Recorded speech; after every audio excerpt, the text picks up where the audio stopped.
Welcome to my class. नमस्ते student. बच्चों, आज हम कक्षा 9वीं की पूरक पाठ्यपुस्तक कृतिका भाग का 1 का अध्ययन करने जा रहे हैं, जिसमें हम चैप्टर नंबर 4 पढ़ रहे हैं, जिसका शीर्षक है माटी वाली। माटी वाली इस पाठ का यह सेशन नंबर 3 है। इसके पहले भागों में हमने देखा था कि माटी वाली जो है एकमात्र ऐसी महिला है जो माटा खंड से माटी लाकर शहर में बेचती है और सारे घरों के लोग उससे ही माटी खरीदते हैं। इसके अगले परिच्छेदों के द्वारा हम देखते हैं कि किस प्रकार से माटी वाली की जो समस्या है विस्थापन की, उसको लेकर हमारे सामने प्रस्तुत कर रहे हैं।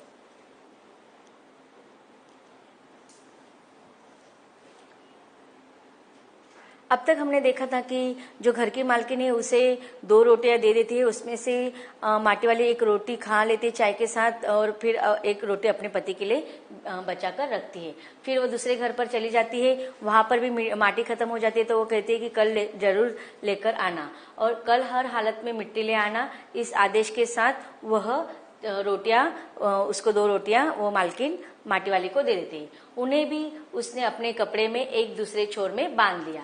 लोग जाने तो जाने कि वह ये रोटी अपने बुढ़े के लिए ले जा रही है। उसके घर पहुंचते ही अशक्त बूढ़ा कातर नजरों से उसकी ओर देखने लगता है। वह घर में रसोई बनने का इंतजार करने लगता है।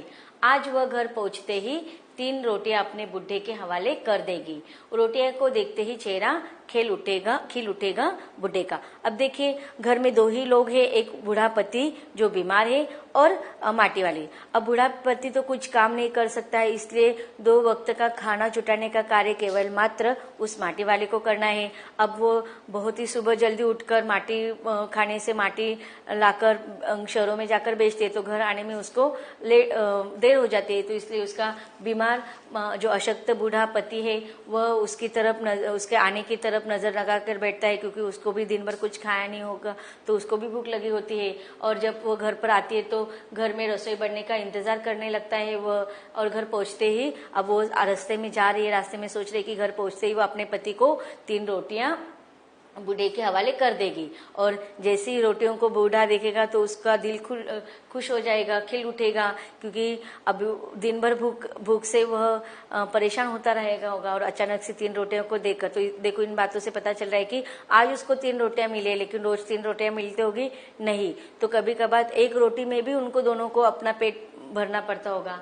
साथ में ऐसा भी बोल देगी, साग तो कुछ है नहीं अभी। अब देखिए, साग तो हर रोज नहीं रहता होगा, रोज रूखी सूटी रोटी खाकर उनको अपना पेट भरना पड़ता होगा। और तब उसे जवाब सुनाई देगा, भूख मिटी या भोजन मिटे। अब देखिए, भूख मिटे और भोजन मिटी, इसका अर्थ हमने जान लिया है कि भूख स्वादिष्ट होती है, मीठी होती है या भोजन मीठा। तो हमने देखा था कि जब हमारा पेट भूखा होता है तो हमारे सामने कुछ भी खाने के लिए रख देंगे तो भी वह हमें स्वादिष्ट लगता है, लेकिन जब हमारा पेट भरा हुआ होगा तो कितने भी स्वादिष्ट व्यंजन हमारे सामने रख देंगे तो हमें वो मीठा नहीं लगेंगे। इसलिए भोजन से भूख हमारी मीठी होती है। उसका गांव शहर के इतना पास भी नहीं है, कितना ही तेज चलो फिर भी घर पहुंचने में 1 घंटा तो लग ही जाता है। रोज सुबह निकल जाती है वह अपने घर से। अब देखिए, यहाँ पर लेखक धीरे धीरे उसके दिनचर्या का वर्णन कर रहा है। अब उसका जो घर है वह 1 घंटे के अंतर तक लंबा है शहर से, और रोज वह 1 घंटा अब उसे रिटर्न जाना है, तो कितना भी अगर वो जल्दी पहुंचना चाहेगी लेकिन वह जल्दी नहीं पहुंच पाएगी। रोज सुबह निकल जाती है वह अपने घर से, पूरा दिन माटा खान से मिट्टी खोदने, फिर विभिन्न स्थानों में फैले घरों में ढोने में बीत जाता है। घर पहुंचने से पहले रात घिरने लगती है। उसके पास अपना कोई खेत नहीं है। अब देखिए, सुबह से उसका दिनचर्या इतना व्यस्त रहता है कि उसको अपने भाग्य के बारे में भी सोचने को समय नहीं मिलता है कि सुबह जल्दी उठो, फिर माटा खाना जाओ, मिट्टी भरो कनस्तर में, फिर शहर के किसी घर में जाकर उसे बेचो। तो इसमें इतना लंबा समय चला जाता है कि उसको घर आने में बहुत देर हो जाती है। सुबह जल्दी निकलती तो वो रात संध्या के समय आ जाती है। उसके पास अपना कोई खेत भी नहीं है, जमीन का एक भी टुकड़ा नहीं है। झोपड़ी जिसमें वह गुजारा करती है गांव के एक ठाकुर की जमीन पर खड़ी है। उसकी जमीन पर रहने की एवज में उसे भले आदमी को एक घर पर भी माटी वाली को कई तरह के कामों के बेगार करनी होती होगी। अब देखिए उसके पास ना खुद की खेती है, ना खुद का किसी जमीन का टुकड़ा है, और जो जिस झोपड़ी में वो रहती है वो झोपड़ी की जो जमीन है वह भी खुद की नहीं है, बल्कि वह जमीन जो है वह एक ठाकुर की जमीन पर उसका झोपड़ी बांधा हुआ है, और उसके बदले में उसे कितनी बार माटी तो वह देती है उसके घर में मुफ्त में जाकर, लेकिन उसके बदले में बहुत सारा काम भी उसको करना पड़ता है। नहीं, आज वह एक गठरी में बदल गए अपने बूढ़े को कोरी रोटियां नहीं देगी। अब देखिए यहाँ पर लेखक ने ऐसा क्यों कहे कि एक गठरी में बदल गए अपने बूढ़े को कोरी रोटी, मतलब रोज वह अपने बीमार पति को, कमजोर पति को कोरी केवल बिना रुकी सूखी रोटी ही खाने को देती है, बिना साग सब्जी की ही रोटी देती है। लेकिन आज वो सोचते हैं कि नहीं, ऐसे अशक्त और जिसका स्वास्थ्य नहीं है गठरी में बदल गया। अब देखो उसके शरीर में वो इतना कमजोर हो गया है कि सिर्फ हड्डियां ही दिखाई देती है उसकी, और ऐसे गठरी में बदल गई अपने बूढ़े को वो आज केवल कोरी रोटी नहीं खिलाएगी। माटी बेचने से हुई आमदनी से उसने एक पाव प्याज खरीद लिया। प्याज को कूटकर वह उन्हें जल्दी जल्दी तल देगी। बूढ़े को पहले रोटियां दिखाएगी ही नहीं, सब्जी तैयार होते ही परोस देगी उसके सामने 2 रोटियां। अब वह 2 रोटियां भी नहीं खा सकता। अब देखिए उसके पति का वर्णन लेखक यहाँ पर कर रहा है कि वह इतना कमजोर हो गया है, इतना अशक्त हो गया है, और वृद्धावस्था की वजह से वह एक समय में 2 रोटियां नहीं खा सकता है। एक ही रोटी खा पाएगा या हद से हद 1.5। अब उसे ज्यादा नहीं पचता। बाकी बची 1.5 रोटियों से माटी वाली अपना काम चला लेगी। एक रोटी तो उसके पेट में पहले से जमा हो चुकी है। मन में यह सब सोचती, हिसाब लगाती वह अपने घर पहुंच गई। अब देखिए यहाँ पर लेखक ने वर्णन किया है कि जब वह रास्ते में घर जाते समय रास्ते में यह सारी बातें सोच रही है कि वह क्या कर रही है, गिनती कर रही है, कि हिसाब लगा रही है कि कितनी रोटियां उसके पास है, बूढ़े को कितनी देगी, बची हुई है वो कितनी खाएगी।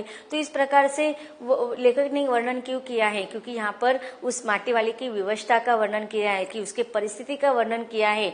न चाहते हुए भी वो विवश है अपने खाने का गिनती करने के लिए। अब हम कहते ना कि हमारे खाने के रिकॉर्ड हम नहीं रखते, खाने की गिनती नहीं की जाती, लेकिन वो विवश है, वो उस परिस्थिति से लाचार है, और इसी वजह से रोज उसके जीवन का यह एक अविभाज्य घटक बन चुका है। इसलिए लेखक कहते हैं कि वह हिसाब लगाने के लिए विवश हो गई है।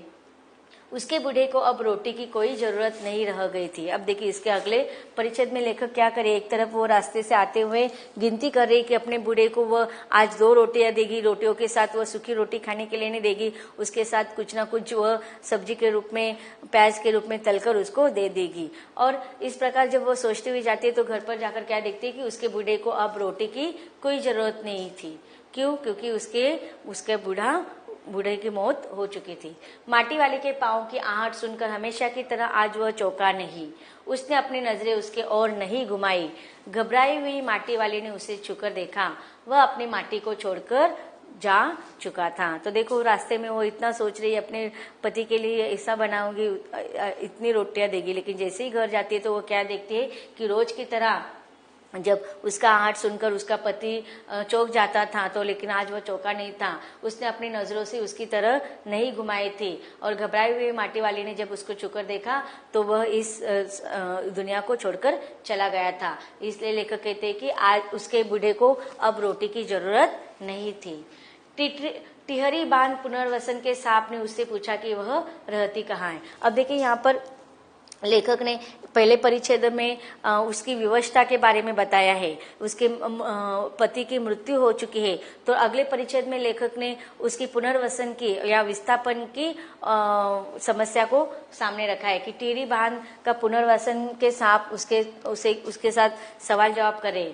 तुम तहसील से अपने घर का प्रमाण पत्र ले आना।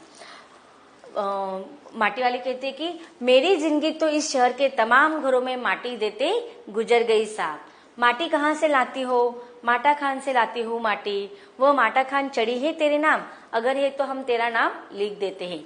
माटा खान तो तेरी रोजी मेरी रोजी है साहब। बुढ़िया हमें जमीन का कागज चाहिए, रोजी का नहीं। अब देखिए यहाँ पर जो विस्थापन का काम होता है, वहाँ पर जो सरकारी अफसर आते हैं वह लोगों के उनके संवेदनाओं से, उनके भावनाओं से उनको कुछ लेना देना नहीं होता है। उन्हें तो सिर्फ लिखित रूप में कागज चाहिए। अब वो माटा वाली से बहुत सारे सवाल करता है कि तुम्हारी जो झोपड़ी है उसके कोई तुम्हारे कुछ कागज है क्या, फिर जिस माटा खान से तुम मिट्टी लाती हो माटा खान तुम्हारे नाम पर लिखा हुआ है क्या, तुम्हारे पास किसी भी तरह का लिखित सबूत है क्या। तो वह कहती है कि नहीं, माटा खान तो मेरा रोज का पेट भरने का एकमात्र साधन है। तो वह अफसर कहता है कि बुढ़िया हमें जमीन का कागज चाहिए, रोजी का नहीं। आगे लेकर कहते हैं कि बांध बनने के बाद मैं क्या खाऊंगी साहब। अब देखिए माटी वाली को क्या समस्या है, एक तो उसके बूढ़े की मौत हो चुकी है और दूसरी तरफ उसको जो पुनर्वसन के जो अफसर आए हैं वह सबूत मांग रहे। तो वह कहती है कि अगर माटी खान बंद हो जाएगा, वो चला जाएगा, तो मैं क्या, मेरा खाने पीने का जो प्रबंध है वह भी बंद हो जाएगा। बांध बनने के बाद मैं क्या खाऊंगी। इस बात का फैसला तो हम नहीं कर सकते, वह बात तो तुझे खुद ही तय करनी पड़ेगी। अब अफसर लोगों ने भी क्या कर दिया है, अपने ओर से उसे असमर्थ बताया है कि अब जो कुछ करना है, तुम्हारे पास तो कोई भी लिखा हुआ कागज नहीं है, माटा खान भी तुम्हारे नाम पर नहीं है, तो हम तुम्हारी सहायता कैसे करेंगे। अब जो कुछ करना है तुम्हें तय करना है और हम तुम्हारी मदद में असहाय है। अपने अफसर लोग अपनी असमर्थता व्यक्त करके वहां से चले जाते हैं। टिहरी बांध की 2 सुरंगों को बंद कर दिया गया है, शहर में पानी भरने लगा है। अब देखिए यहाँ पर आधुनिकीकरण के नाम पर जो बांध बंधाए जा रहे हैं वह बहुत ही अच्छी बात है, लेकिन इससे एक तरफ शहर के बड़े लोगों के विकास के बारे में सोच रहा है, लेकिन दूसरी तरफ समाज का एक ऐसा वर्ग है जो 2 वक्त के खाने के लिए भी मजबूर होते हैं। ऐसे लोगों के विस्थापन के समय जो समस्या और भी बढ़ जाती है उसके बारे में यहाँ पर लेखक हमें बताना चाह रहे हैं कि टिहरी की बांध की तो 2 सुरंग बंद कर दिया गया है, शहर में पानी बढ़ने लगा है, शहर में आपाधापी मची हुई है, शहरवासी अपने घरों को छोड़कर वहां से यहाँ भागने लगे हैं। पानी भर जाने से सबके पहले कुल शमशान घाट डूब गए हैं। अब देखिए जो गांव के जो शुरुआत होती है, जो गांव का अंत जो होता है वो शमशान घाट से होते हैं, अगर शुरुआत जो होती है वह भी शमशान घाट से होते हैं। अगर जो बांध से जो पानी निकलता है वह बहने से क्या हो गया है, गांव का शमशान घाट भी डूब गया है।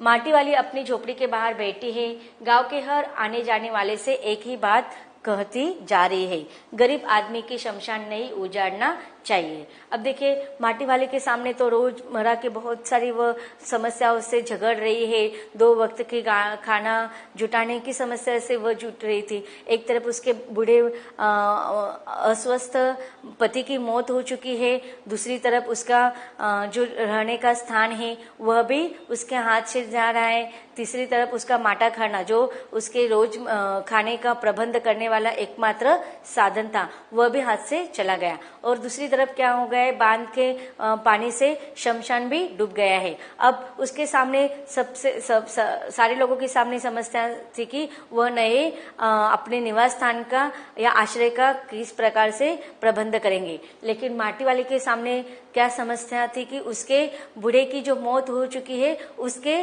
शमशान में उसको रखने का भी स्थान नहीं है। अब देखिए यहाँ पर लेखक हमें यही बताना चाहते हैं कि एक तरफ लोगों को रहने का स्थान भी मिलना कितना मुश्किल हो रहा है। जो गरीब लोग होते हैं, जो अपने जीवन में इस प्रकार के समस्याओं का सामना करने के लिए विवश होते हैं, वह लोग जहाँ पर उनको जीवित रहते समय भी उनको निवास स्थान नहीं मिलता है। यहाँ पर लेखक बताना चाहते हैं कि मृत्यु के बाद में भी उनको शमशान के लिए भी जगह नहीं मिलता है। तो यहाँ पर लेखक हमें यही बताना चाह रहे हैं कि जो माटी वाली वो हताश है, दुखी है कि उसकी गरीबी में ही सारा जीवन चला गया है, 2 वक्त का खाना भी उसे समय पर नहीं मिल सका। अब उसके जो रहने का स्थान था वह भी उसे निकाल दिया गया है, उसे भी वह बेघर करके हो गई है। दूसरी तरफ उसका जो रोजी कमाने का जो स्थान था माटा खान वह भी उसे छीन लिया गया है। अब जो लोगों के पास पैसा है वह किसी न किसी प्रकार से जुगाड़ कर सकता है। जमीन जायदाद है वो अपने आश्रय का और अपने पेट पालने का किसी न किसी प्रकार से जुगाड़ कर सकते हैं। लेकिन माटी वाली जैसे जो गरीब मजदूर लोग हैं, जो प्रतिनिधित्व करते हैं ऐसे लोगों का, गरीब और मजदूर लोगों का, वो लोग अपने आश्रय किस प्रकार से खोज करेंगे या फिर अपने 2 वक्त का खाने किस प्रकार से जुगाड़ करेंगे। एक तरफ समस्या रहने की तो समस्या है, दूसरी तरफ अपने पति के अंतिम संस्कार करने की सबसे बड़ी समस्या उसके सामने थी। इसके लिए वो हताश थे। आने जाने वाले लोगों से वह एक ही बात कर रही थी कि गरीब आदमी से शमशान नहीं उजाड़ना चाहिए। यहाँ तक अर्थात कि जीवित रहते तक उसे इतनी समस्याओं का सामना करना पड़ रहा है। जीवित रहते समय ही उसके स्थान को उसे निर्वाचन कर दिया गया है, निराधार कर दिया गया है। मृत्यु के पश्चात तो उसे शमशान की जगह नहीं छीननी चाहिए। तो इस प्रकार माटी वाले इस पाठ के द्वारा लेखक ने हमारे विस्थापन होने वाले लोगों की समस्या के चित्रण करवाया है। इन परिच्छेदों में आए हुए कुछ कठिन शब्दों का अर्थ देखते हैं। कठिन शब्दों का दिमाग चकराना, परेशान हो जाना। कांसा मिश्र धातु, पागल होना, परेशान होना। जायदाद संपत्ति, हवाले करना, दे देना। चेहरा खिल जाना, प्रसन्न हो जाना। विभिन्न, अनेक, कई। एवज, बदले में। बेगार करना, बिना मजदूरी के लिए काम करना। कोरी, सुखी, बिना साग सब्जी। आमदनी, कमाई। आहट, आवाज। माटी, शरीर। पुनर्वास, दोबारा बसाना। जिंदगी। तय करना, निश्चित करना। आपाधापी मचना, अफरा तफरी मचना, हर काम जल्दी में करने का प्रयास करना। शमशान घाट, जहाँ लाशें जलाई या दफनाई जाती है। उजड़ना, नष्ट हो जाना। तो बच्चों, इस प्रकार यहाँ पर लेखक ने माटी वाली इस पात्र के माध्यम से विस्थापन की समस्या हमारे सामने रखी है। यह पाठ यहीं पर खत्म होता है। धन्यवाद।